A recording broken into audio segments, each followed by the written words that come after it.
5 days ago, my Bambu Lab A1 Mini 3D printer was delivered.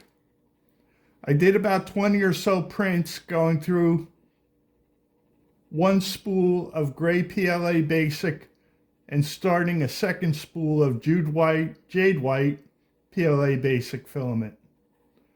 I don't know about changes in terms of service that people have been talking about on the internet, but the A1 Mini has been flawless as far as I'm concerned.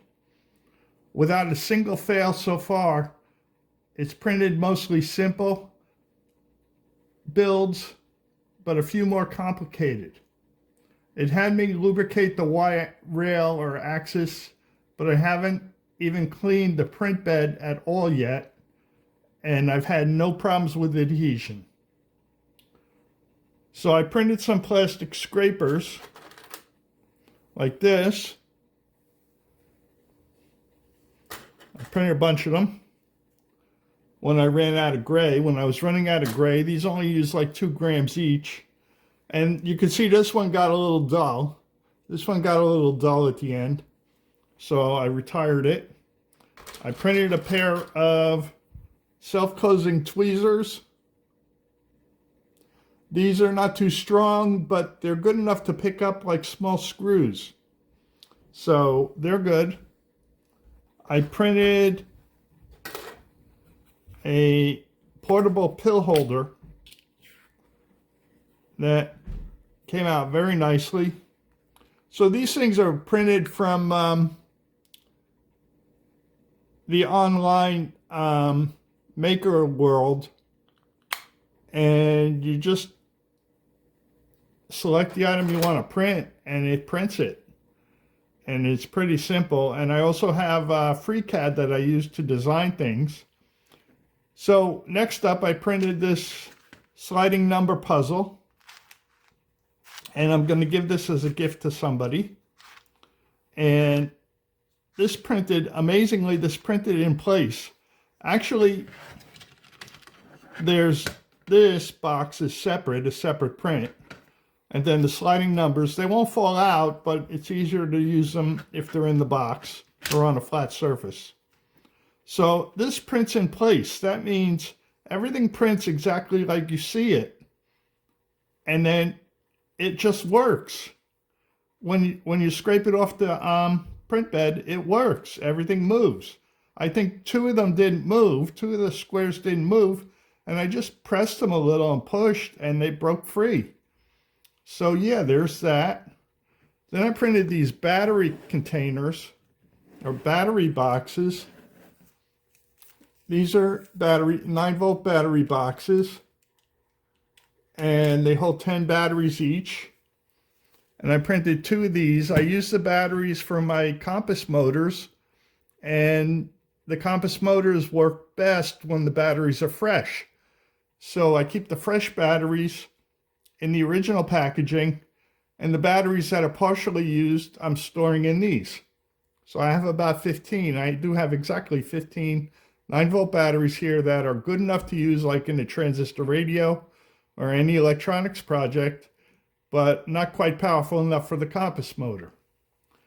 So, getting on to this lady. This is a nymph. This is a nymph. This used less than 100 grams of filament, and she is really beautiful, very lovely and graceful. And you could sort of risk getting it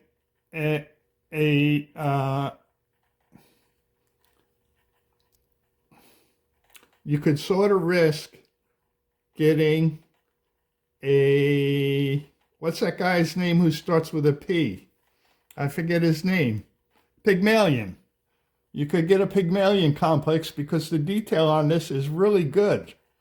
And it has only one tiny flaw when I broke off a piece of the support under the leg here in the hand, which you can't really see. So she is just beautiful. So if you wanted to buy that from Etsy, it would probably cost like $60. And it only costs like $3 worth of filament. So then my masterpiece is this this Gridfinity set here. And Gridfinity is something on Maker World all over the place.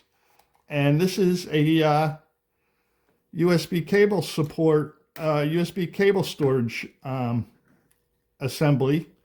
And you can take it apart and assemble it any way you want. It has these grids on the bottom. And under here, these things have little grids in here. And they fit like that. And you can put that there and that there. And I printed a basket to put the big stuff in. And this was a big mess, a big pile in my kitchen. And now I'm going to replace it with this. And it will be nice and neat. So yeah, so I printed one more thing. Which is this. I have to remove it. This is a basket that clamps onto the side of a table. And this took 4 hours to print and used maybe 90 grams to 100 grams of white filament. And I'm quite happy with it. It sort of gives me a little more work area, more workspace. So yeah, so I'm a pretty happy camper.